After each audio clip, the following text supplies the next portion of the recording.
Hi friends, ഇന്ന് നമ്മൾ നല്ല ഈസി ആയിട്ട് തയ്യാറാക്കാൻ പറ്റിയ പ്ലെയിൻ ബിരിയാണി അല്ലെങ്കിൽ കുസ്ക റൈസിൻ്റെ റെസിപ്പിയാണ്. വെജിറ്റേറിയൻസിനും നോൺ വെജിറ്റേറിയൻസിനും ഒക്കെ ഒരുപോലെ ഇഷ്ടപ്പെടുന്ന ഒരു റെസിപ്പിയാണ്. അപ്പം ഞാനിവിടെ ബസ്മതി റൈസ് യൂസ് ചെയ്തിട്ടാണ് ഉണ്ടാക്കിയിരിക്കുന്നത്. ഇത് നമ്മുടെ ജീരകശാല റൈസ് കൊണ്ടും ഉണ്ടാക്കാവുന്നതാണ്. അപ്പോൾ വീഡിയോ മുഴുവനായിട്ട് സ്കിപ്പ് ചെയ്യാതെ കാണാൻ ശ്രമിക്കുക. വീഡിയോ ഇഷ്ടമായാൽ ലൈക്ക് ചെയ്യാൻ മറക്കരുത്.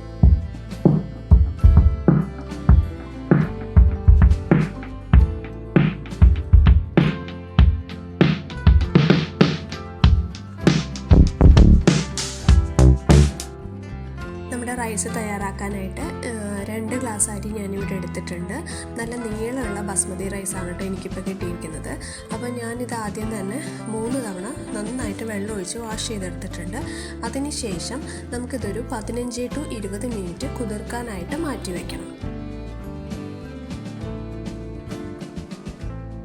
അരി നന്നായി കുതിർന്ന് വരുമ്പോഴത്തേക്കും നമുക്കിതിനുള്ള റൈസിനുള്ള ബിരിയാണി മസാല തയ്യാറാക്കിയെടുക്കാം. നമ്മൾ ഇന്ന് കുക്കറിലാണ് ബിരിയാണി ഉണ്ടാക്കുന്നത്. അതുകൊണ്ടാണ് ഞാൻ പറഞ്ഞത് വളരെ എളുപ്പത്തിൽ തയ്യാറാക്കാൻ പറ്റിയ ഒരു പ്ലെയിൻ റൈസാണ്, കുസ്ക റൈസാണിത്. അപ്പം നമ്മുടെ കുക്കർ ഇവിടെ ചൂടായി വരുമ്പം നമുക്കതിലേക്ക് സൺഫ്ലവർ ഓയിൽ ഒഴിച്ച് കൊടുക്കുന്നുണ്ട്. അതിനോടൊപ്പം തന്നെ 1.5 ടേബിൾ സ്പൂൺ അളവിൽ നെയ്യ് കൂടെ ചേർത്ത് കൊടുത്തിട്ടുണ്ട്. ഇപ്പം മാത്രമേ നെയ്യ് ചേർക്കുന്നുള്ളൂ, ഇനി നെയ്യ് ചേർക്കേണ്ട ആവശ്യമില്ല. അപ്പോൾ നെയ്യും നല്ലോണം മെൽട്ടായി വരുമ്പം നമുക്ക് 1 ഇഞ്ച് വലുപ്പത്തിലുള്ള പട്ടയും 2 ഗ്രാമ്പും കൂടെ ചേർത്ത് കൊടുക്കുന്നുണ്ട്. അതോടൊപ്പം തന്നെ ബേ ലീഫാണ് പിന്നെ ഞാൻ ചേർക്കുന്നത്. ഇവിടെ ചെറുതായതുകൊണ്ട് 2 ചെറിയ ബേ ലീഫ് ചേർത്തു. വലുതാണെങ്കിൽ നമുക്ക് 1 ചേർത്താൽ മതിയാവും. ഇതെല്ലാം നന്നായി ഒന്ന് ചൂടായി വരുമ്പം അതിലേക്ക് നമ്മുടെ പെരുംജീരകം ഉണ്ടല്ലോ, അത് ഒരു ചെറിയ ടീസ്പൂണിൻ്റെ അളവിൽ ചേർത്ത് കൊടുക്കാം. ഈ ജീരകമൊക്കെ പൊട്ടി വരുമ്പം 2 പച്ചമുളക് ചെറുതായി കീറിയതാണ്. ഞാൻ മുഴുവനായിട്ട് കീറിയിട്ടിട്ടില്ല. കുഞ്ഞുങ്ങൾക്ക് കൊടുക്കാൻ അധികം എരിവിൻ്റെ ആവശ്യമില്ലാത്തതുകൊണ്ട്, ഞാനങ്ങനെ എരിവ് യൂസ് ചെയ്യാത്തതുകൊണ്ടാണ് മുഴുവനായിട്ട് കീറിയിടാത്തത്. പിന്നെ അതിലേക്ക് ചേർത്തത് നമ്മുടെ ഇഞ്ചി വെളുത്തുള്ളി ഒരു ടേബിൾ സ്പൂണിൻ്റെ അളവിലുണ്ടാവും കേട്ടോ. അതൊന്ന് ചതച്ചെടുത്തതാണ് ചേർത്ത് കൊടുത്തിരിക്കുന്നത്. ഇഞ്ചി വെളുത്തുള്ളി നന്നായി ഒന്ന് ചൂടായി മൂത്ത് വരുമ്പം നമുക്കതിലേക്ക് സവോള ചേർത്ത് കൊടുക്കാം. സവോള ഞാനിവിടെ ഒരു 2 മീഡിയം സൈസ് സവോള നല്ല നൈസായി അരിഞ്ഞെടുത്തതാണ് ചേർത്ത് കൊടുത്തിരിക്കുന്നത്. ഇനി ഈ സവോള നന്നായി വാടി വരുന്നത് വരെ ഒന്ന് മിക്സ് ചെയ്ത് കൊടുക്കാം. നന്നായി വാടി വന്നതിന് ശേഷം മഞ്ഞൾപ്പൊടി, അല്പം ഗരം മസാല, പിന്നെ കാശ്മീരി ചില്ലി, ഇത്രയാണ് ഞാൻ ചേർത്തിട്ടുള്ളത്. അപ്പോൾ എരിവ് ഇഷ്ടമുള്ളവർ അതിനനുസരിച്ച് മുളക് പൊടിയുടെ അളവിൽ വ്യത്യാസം വരുത്താം. അപ്പോൾ ഉപ്പ് ഞാൻ ഇതുവരെ ചേർത്തിട്ടില്ല.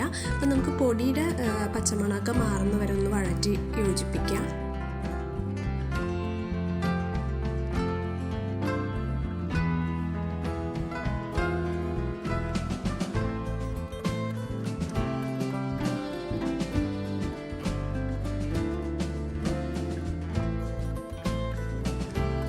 പൊടികളുടെ പച്ചമണമൊക്കെ മാറി വന്നിട്ടുണ്ട്. അപ്പം നമുക്ക് തക്കാളി ചേർത്ത് കൊടുക്കാം. ഒരു മീഡിയം സൈസിലുള്ള 2 തക്കാളിയാണ് ഞാനിവിടെ എടുത്തിരിക്കുന്നത് കേട്ടോ.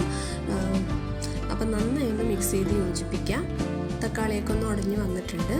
ഇനി നമുക്കിതിലേക്ക് ചേർക്കേണ്ടത് ഉപ്പാണ്. ഈ സമയത്താണ് ഞാൻ ഉപ്പ് ചേർക്കുന്നത്. ഇതേവരെ നമ്മൾ ഉപ്പ് ചേർത്തിട്ടില്ല. ഉപ്പ് ചേർത്ത് ഇതുപോലെ തന്നെ നന്നായി ഒന്ന് മിക്സ് ചെയ്തെടുക്കാം.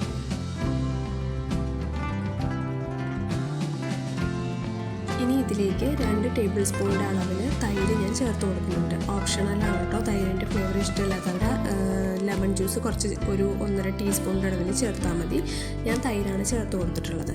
അപ്പോൾ നന്നായി തൈര് ചേർത്ത് നന്നായി ഒന്ന് മിക്സ് ചെയ്തതിന് ശേഷം വെള്ളം ഒഴിച്ച് കൊടുക്കാവുന്നതാണ് കേട്ടോ. അപ്പോൾ അളന്ന് വെച്ചിട്ടുള്ള വെള്ളം ഞാൻ പറഞ്ഞല്ലോ, 1 ഗ്ലാസ് അരിക്ക് 1.5 ഗ്ലാസ് വെള്ളം എന്നതാണ് നമ്മുടെ ബസ്മതി റൈസിൻ്റെ കണക്ക്. അപ്പം നമ്മൾ യൂസ് ചെയ്യുന്നത് ജീരകശാല റൈസ് ആണെങ്കിൽ 1 ഗ്ലാസ് അരിക്ക് 2 ഗ്ലാസ് വെള്ളം യൂസ് ചെയ്യാം.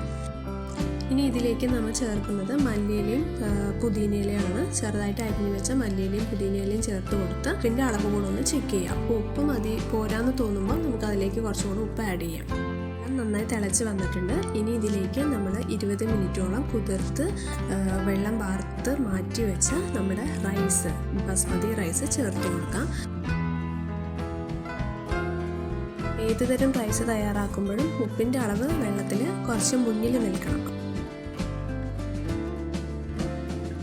റൈസ് ഇട്ടതിന് ശേഷം ഒന്ന് മിക്സ് ചെയ്ത് നമ്മൾ കുക്കർ അടച്ച് 1 വിസിൽ വെച്ചെടുക്കുക. മീഡിയത്തിൽ വെച്ചിട്ട് വേണം എടുക്കാനായിട്ട് കേട്ടോ.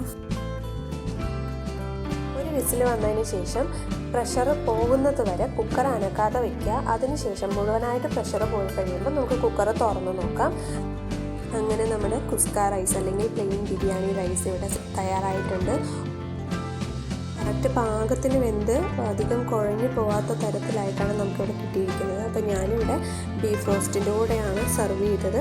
അപ്പോൾ നമുക്കിത് ഇങ്ങനെ ഏത് കോമ്പിനേഷൻ്റെ കൂടെ കഴിക്കാൻ നല്ല ടേസ്റ്റിയാണ്. കുട്ടികൾക്കൊക്കെ സ്കൂളിലേക്കുള്ള ഒരു ലഞ്ച് റെസിപ്പി ആയിട്ടൊക്കെ കൊടുത്തുവിടാൻ പറ്റിയ ഐറ്റമാണ്. ഇതിന് പുറത്തേക്ക് അല്പം അണ്ടിപ്പരിപ്പും മുന്തിരിയും കൂടെ നെയ്യിൽ വറുത്ത് കോരിയത് ഇട്ട് കൊടുത്തിട്ടുണ്ട്. അത് എക്സെപ്ഷണലാണ് കേട്ടോ, താല്പര്യമുള്ളവർ ചെയ്താൽ മതി. അപ്പോൾ ഇത്രയേ ഉള്ളൂ ഇന്നത്തെ വീഡിയോ. ഇഷ്ടമായവരൊന്ന് ലൈക്ക് ചെയ്യുക, സബ്സ്ക്രൈബ് ചെയ്യാത്തവരൊന്ന് സബ്സ്ക്രൈബ് ചെയ്യുക. സബ്സ്ക്രൈബ് ചെയ്യുന്നതിനോടൊപ്പം ആ ബെൽ ബട്ടൺ കൂടെ ഒന്ന് എനേബിൾ ചെയ്ത് വെക്കുക കേട്ടോ. പിന്നെ നിങ്ങളുടെ അഭിപ്രായങ്ങൾ കമൻറ്റിലൂടെ അറിയിക്കുക. ഒരു വീഡിയോ ആയിട്ട് നമുക്ക് വീണ്ടും കാണുന്നവരേക്കും ബൈ.